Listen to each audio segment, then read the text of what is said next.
And welcome again to Chamber Amplified. Chase Eikenbary and Matt Gilroy, both veterans of the podcast at this point, right? You both have done at least one of these. Yeah, That's right. I like All that. right. Yeah. And Chase wins best hair by default in this round of Um, Chamber Amplified. Thank So you. Thank you.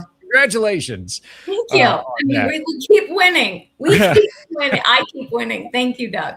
So if you're a listener of Chamber Amplified and you don't see the video version on YouTube, Matt and I both shave our head. Chase does not. So she wins. We're here to talk about Ohio being named the #1 state for business by CNBC. Certainly, that was big economic news that came out just a week from when we record this. I think 2 weeks ago from when this podcast will go live, and just talk about the ins and outs of what that means.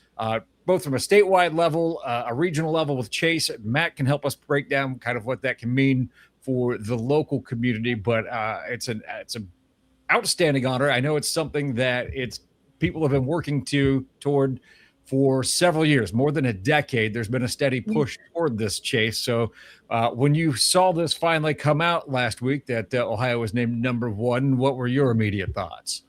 Yeah, we knew things were kind of brewing behind the scenes, and we're hopeful. And yeah, when we got word that this was it, we were extremely excited. So I guess just for some of the listeners, this ranking is through CNBC. They have a study they launched in 2007, and they have done this since 2007. And this is for America's top states to do business in. So for the first time since 2007, Ohio earned the #1 ranking in the nation. So basically, it's very significant, of course, because when Jobs Ohio was created, so I always say, especially when I'm in Hancock County, because I know Ohio means jobs is pretty prevalent in Hancock County. Mm-hmm. Jobs Ohio. When Jobs Ohio was created in 2011, Ohio ranked 41 on this ranking. So we ranked 41. So 15 years later, we've now climbed, obviously, to the #1 spot. #5, we were in the #5 spot last year.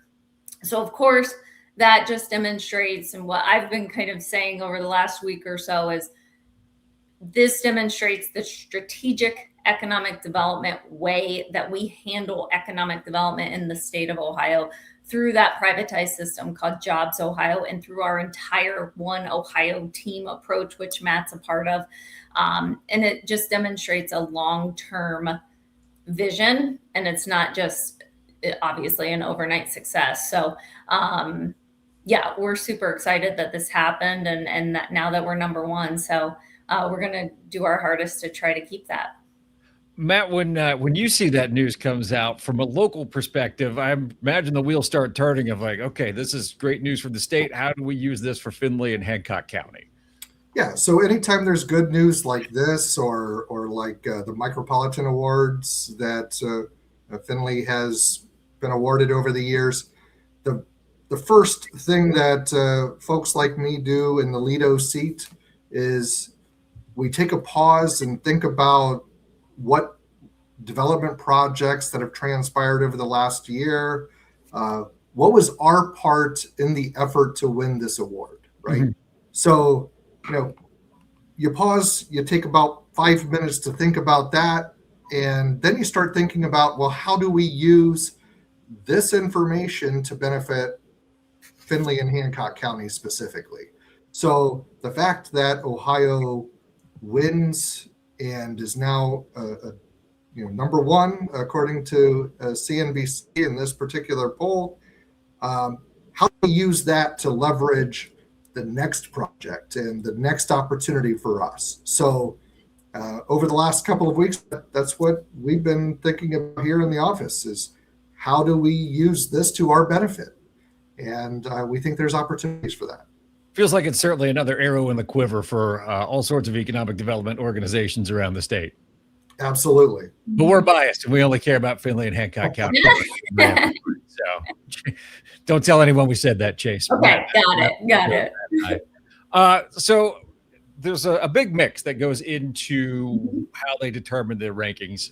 And the big one was infrastructure this year. Yeah. Ohio is a very infrastructure rich state, and it goes beyond just roads and rail access. Although those are two big pieces of the puzzle, and especially in Northwest Ohio, and both of you can kind of talk about this. We have great access to those things. Yeah. Yep.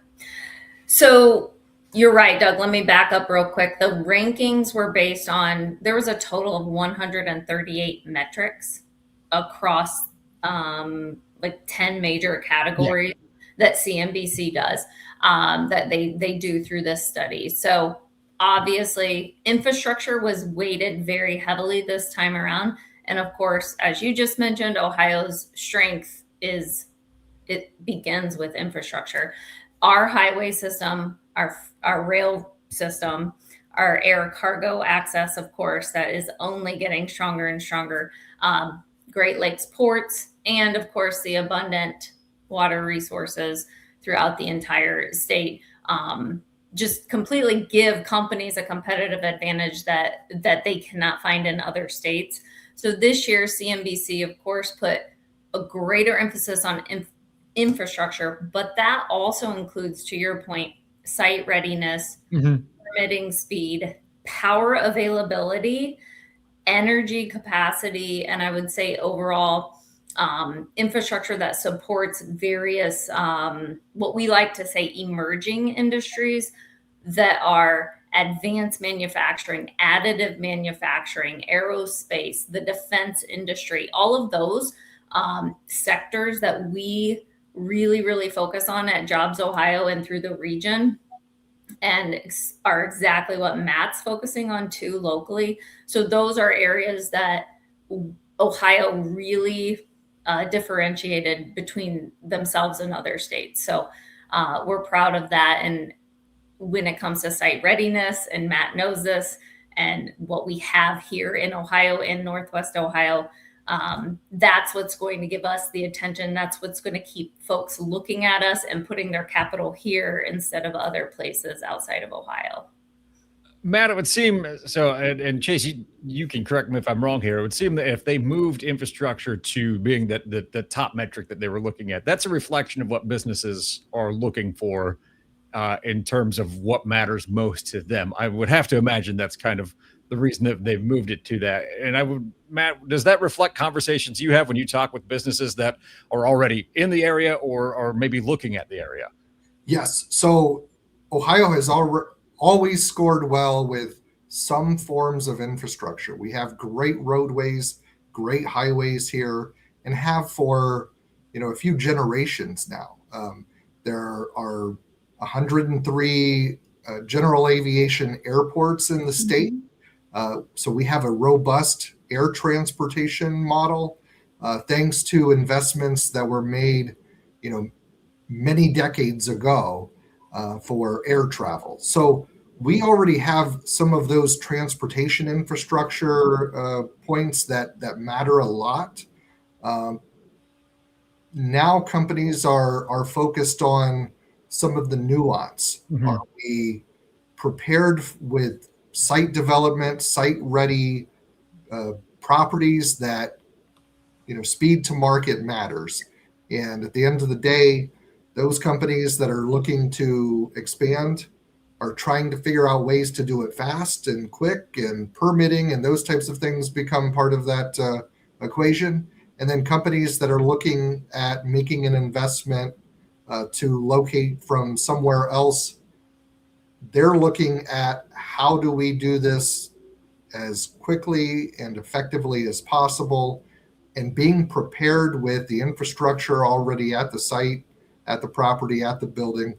That matters even more so today than it did even a decade ago. That's how Ohio has been differentiating itself from other states since the inception of Jobs Ohio, in my opinion. Being ready matters more than ever before. So we're going to try and provide some perspective on this, because the Job Ready Site program and Shovel Ready Site, we're all about the same age. Chase is slightly younger than us, Matt, but we've all for the permanent record. Yeah. We went to college together, Chase, so don't act like you're that much younger. So we've all been in and around this field for our careers, whether it's news, economic development, whatever. And I remember the Job Ready Sites push when I was working in news down in Lima back in the late aughts, no, 2000s, whatever. I remember that push. And that seems to be now what's paying dividends in these categories. In fact, I can remember when they broke ground on a site near Wapak, just south of town, and it wasn't even a company going there. They were just putting in the infrastructure, and that was a big deal at that point. Now that we've hit that point, is this proof positive that method works? Because obviously there can be criticism. Well, you're funding all these things, but it seems like if the state isn't doing that, or if municipalities aren't doing that, we live in a country where there are 49 other states that we have to compete with that are going to try and do that exact same thing. Yeah, that was a long-winded. I don't just take that wherever you guys want to go with it. Yeah, I feel like I could take it in 3 different directions. So Matt, take it in a different direction than I am if you want. But so with site readiness through Jobs Ohio, now we have similar, Doug, what you're recalling is making sure we have a site that we can, when a company comes and they're coming to us all the time. Right before we pushed record, I was talking about, what we got going on next week. And they want to be ready yesterday. So we have to be ready right now. So with that, we have started through Jobs Ohio, the authentication process to authenticate sites. So we call that Site Ohio. And that just means that there are various sites throughout Ohio that we have vetted. We have put some dollars into, communities have put dollars into, our utility partners have put studies into. Basically, all the due diligence is done. This can handle this. This is the capacity at this site. The ownership, the zoning, everything is laid out. So there are no questions asked when that prospect comes to check out that site. We are ready to go, and we can say, okay, yep, here it is. All we got to work through is a purchase agreement, basically. So being ready is critical. With that, this is just kind of fresh in my mind, just because I was working through our first quarter and our Q2 numbers, just about a week ago. And in our Northwest Ohio territory, where Hancock County is, and the region that I cover with these 17 counties, we have had, I would say, 22 project wins that are that are receiving Jobs Ohio incentives just so far this year. And a lot of those are very large capital investment projects. But out of 22, 13 of those are attraction projects. And out of those 13, all 13 are new to, there's 12 of them that are new to Ohio. So we have 12 new companies coming into Northwest Ohio just in this last 6 months alone, because we have spec buildings, we have sites that are ready, we have build to suit options, and we have access to capital, and we have willing developers and partners, just like Matt. Matt works with all of our developers and all of our partners every day trying to figure out, do we want a spec building here along I-75? Do we want it here? Where are the options at? So if we're having these behind the scenes conversations every day, so we can be ready when that company calls and says, I'm coming in, I want to see this site, and I want to make a decision by August 20th. Okay, we're ready. So that was a long-winded answer to say yes to your question about site readiness. We have to be ready. In Ohio, through Jobs Ohio, we've proven that we are ready, and we're putting in the dollars to build spec buildings. We're putting in the dollars to get sites ready so we can compete, so it doesn't go to Michigan, Indiana, or Georgia. We can just keep all of that here. Matt? To be fair, it was a long-winded question, so it probably deserved a long-winded answer too. Thank you. Matt, to drill it down and make it easier for you with a less long-winded question, we talked about it's a competitive environment. It's Ohio against 49 other states for development. When you talk to businesses that are looking at multiple locations, I'm sure they're looking at other states. When they talk about states that don't have programs like this in place, or maybe not robust programs like this in place, what are the things that they relay to you that make your job a little bit easier because we have these programs in place? Well, if they're willing to share where they're which is a key, yeah, we can pretty much discern, well, we're going to beat that state, or that state's going to be competitive with us, because we understand the nuance of who is doing what around us, and the other states know what Ohio is doing. And in fact, I think many other states are trying to emulate some of the things that Ohio is doing. So, we always have to try to stay ahead of the curve. As Chase mentioned, the authentication program, we're in our 6th rendition of the authentication program that Jobs Ohio has implemented over the last, 10 years or so. And each time we continue to improve how that process works and the end result of what that process brings. So Findlay-Hancock County has been involved in what's referred to as Wave 6. As that ramps up, we're going to be working to try to find ways that we can improve our site readiness, and some of that might require some sort of investment from economic development through due diligence and those sorts of things. But a lot of times it's a matter of the planning process being defined, and simply just sharing that information with companies that are trying to site a building and do it quickly. As Chase mentioned, speculative buildings has become a hot topic over the last 6 or 7 years, and that's something that I'm also very interested in trying to work on, getting a spec building here that we can flip fairly quickly. And those are the types of things that we just have to be mindful that the demand from those that are interested in making investments requires us to do those sorts of things to meet their expectations. So in that infrastructure mix, one of the things that you mentioned, Chase, was power. And I think that's one thing people saw that really I would not have guessed that we were at the tops of power. One, it would suggest to me that Ohio is doing better than most states when it comes to power generation. And two, maybe there's opportunity to grow on that as well.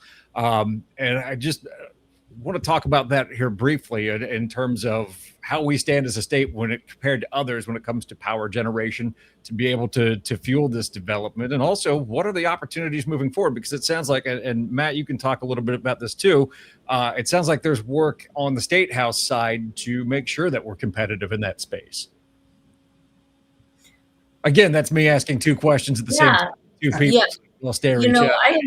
That's bad interviewing, but we'll move on. Go ahead, Chase. I was immediately going back to our infrastructure, just in general with, I would say, our pipeline system that we have not only throughout Ohio, it's very strong, but specifically in Northwest Ohio, we have pipelines running all over the place as far as natural gas pipelines. So the, I would say maybe diverse types of energy, that maybe that's not the right word to use, but I think that we're lucky here in Ohio to have a lot of different options that are viable for our manufacturers. And so if we have options, and then we have lawmakers in Ohio that are trying to be mindful of utility costs rising, then I think that's a great mix of, okay, everybody's aware of it. We got to keep competitive within our PJM system or within our area of the country, because if we don't have competitive power costs, then everything that we have as far as our proximity where we're at in the Midwest, our highway system, the rest of that just doesn't matter right now, because manufacturers are they're just automating, they're investing in more and more capital improvements that that require more energy. So we have to have everything be mindful of those energy costs. So I'll toss it to Matt if he wants to talk through. Well, yeah, I think so. Ohio last year, through House Bill 15, created more opportunities for energy generation. So that's behind the meter generation that larger industry can use to continue to grow and also to continue to try to stabilize their own rate. One of the benefits of that is if they're generating more power than what they need, they can put that onto the grid as well. So that's a mutual benefit for all of us, including residents in Ohio. And I think there's a willingness by our state legislature to try to find some solutions to the rate increases that a lot of manufacturers have been concerned about. And I think at the end of the day, what we're looking at from the perspective of this poll is that every state is challenged with rising energy costs, and the demand for electricity is growing in a lot of places. So we're trying to figure out solutions that work for everyone. And I think that happens at the state legislature level all the way down to the local level. As I'm talking to companies that are sharing concerns about energy, the price of energy, as well as making sure energy is reliable for their own needs. Not only economic development, but the Findlay-Hancock County Chamber of Commerce and other local organizations are trying to help them find support and solutions for their particular needs. And I think that's really what we have to do on a local basis at all times, is trying to find solutions to the challenges that are in front of us. Well, that's what we're all here for. We would hope so. Look forward to addressing those challenges. Speaking of challenges, when you're number one, we all played sports, right? We all had coaches that told us that even when you're the best, there's still something you can improve on. I was never the best, but so I always had stuff to improve on anyway. Where can we still improve? Where is there room to improve in the items that CNBC looks at? It looked like workforce was a big area where Ohio stands to make some ground. I'm just curious with the two of you, where do you see room to grow? I always think that, a few years back in economic development, if you're running economic development projects, you're talking about tax abatements and stuff like that. We weren't really talking about workforce. Now we're not talking about a project without workforce development or talent acquisition. We are talking through that as a major driver for companies' decisions. So you're spot on with workforce. We can only continue to put resources and brainpower money behind workforce initiatives. Now, that can mean a lot of different things. That can involve all of our partners that we work with, education partners, workforce industry sector partnerships that we have, of course, in Findlay and Hancock County. And then, of course, through our office, through our talent acquisition services side of things, we have support and we have various other programs through Jobs Ohio. But that is one way that we really have to lean in hard, especially as in Ohio, since the environment changes from year to year. Companies are investing, workforce challenges change especially I just mentioned automation and skill sets change. I think we have to stay ahead of that. We have to lean into AI. We have to lean into training not only existing students and everything through our school system, but also our existing workforce to make sure that they are equipped enough to handle the changes of all of these technologies that are coming out. So workforce. And then the other thing that comes top of mind that we have to continue to dive into is housing. From my end, our office, and maybe I'm jinxing myself, we don't touch housing right now. So maybe we'll re-listen to this in like 2 years and maybe we'll have a housing program.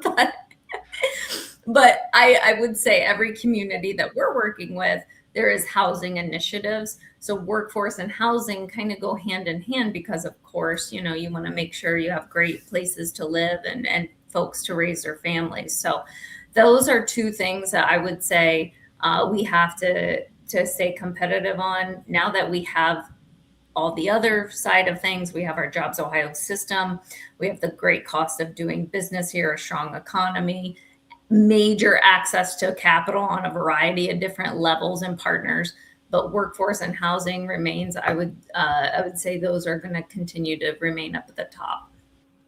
Matt, your thoughts? I'm going to follow up with that and say, anytime that I'm talking to a person working in manufacturing that maybe has been elsewhere in another state, typically what I hear from them regarding workforce is people in Northwest Ohio work harder than most other people elsewhere.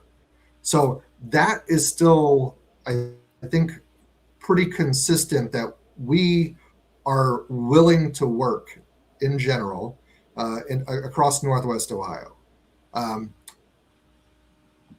Manufacturers and people in construction have shared concerns over the last, I don't know, maybe 7-8 years now about the skill set that people that enter their field have when they're new, and better preparing young people to enter the workforce, I think, is a challenge that we have been trying to find solutions with over the last 5 years or so, and that has to continue. And that's a partnership with our educators, the educational institutions, as well as nonprofit organizations that kind of fit into that space too. And beyond that, we now have the technological changes that are happening around us that are expediting the process of needing to be, even trained at a higher level. So, all of that has to continue to make sure that our workforce remains, best in class compared to everybody else elsewhere. And I'm going to flip a little bit and say, I think one of our biggest challenges specific to Northwest Ohio is access to capital. It showed up on our comprehensive economic development strategy report that we just finished about 4 or 5 months ago now. And trying to find ways to access, large capital for the benefit of, small and large businesses, I think is going to be important over the next decade. I have kept you guys too long. I want to leave. I'm looking at the ticker in my corner. I'm like, wow, we've talked for a while today. But I want to leave with one thing that you're excited about going forward from this news, because certainly the news comes out, everybody gets excited about it, but then it's on to work the next day. What are the trends that excite you moving forward? What are the industries that you're really watching? What excites you for the next year as Ohio tries to now maintain this ranking for CNN or CNBC? We are really excited for some of the leads that we have in our current pipeline. There's a big mix of them, whether it's in our sweet spot here in Ohio, especially in Northwest Ohio, is of course automotive. advanced manufacturing and food processing and energy, right? So whether it's petrochemical or automotive with all of our Ford and Stellantis suppliers, and food processing, of course, is everywhere in every community. But right now, what we're seeing is a great deal of defense related manufacturing companies or contract companies. So we're really getting to dive into those markets. And of course, those fall into that advanced manufacturing bucket most of the time, but a lot of it falls within aerospace as well. So we are seeing quite a few opportunities, and those are, I mentioned emerging technologies. Those are always changing. So those are kind of a challenge that our team is really excited to dive into. So that's one thing. I would say that one thing I'm excited about is just staying true to kind of what we do best in Northwest Ohio.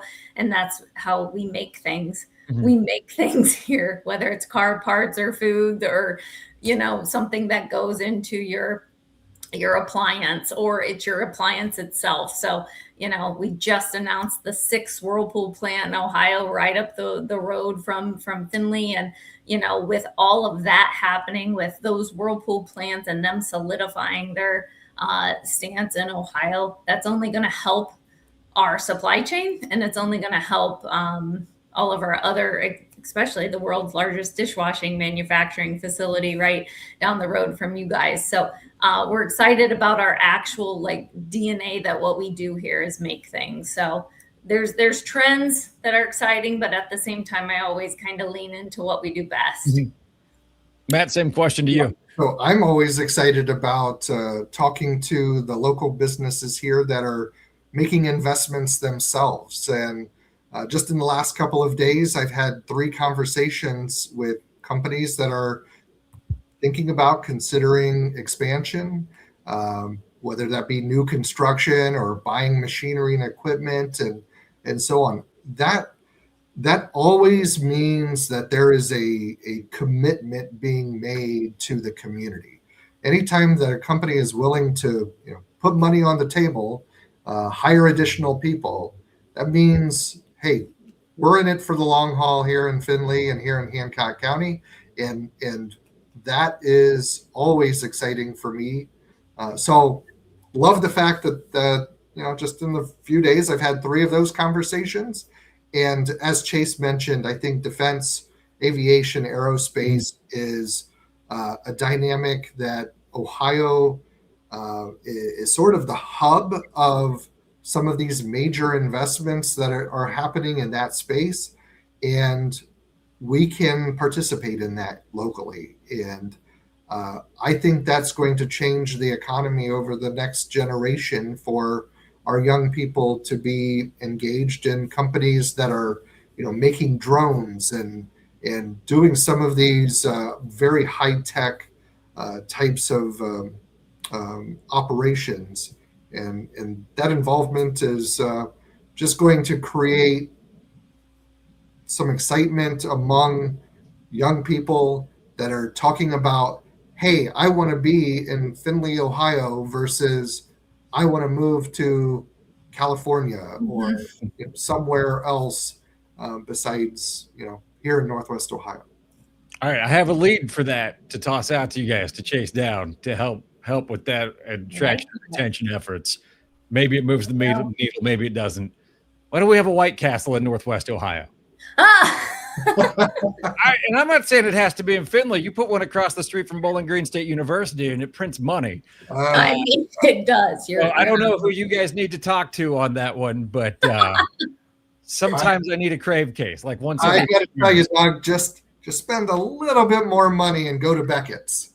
Well, yeah, obviously. Yes, obviously. Yeah, but this scratches an itch like an every 3-year itch is yeah. And then you realize why you don't want to do that every day. Right. Anyway, all right. Well, I appreciate you both joining me and indulging me in my random thoughts here at the end of it. There's obviously a lot of great things happening. Let's do another episode, Doug. and we'll do it your random thoughts. Okay. I should start ending every single one of these episodes with my random thought on one thing or another. So thank you so much for joining us today. Thank you, Doug. Thank you.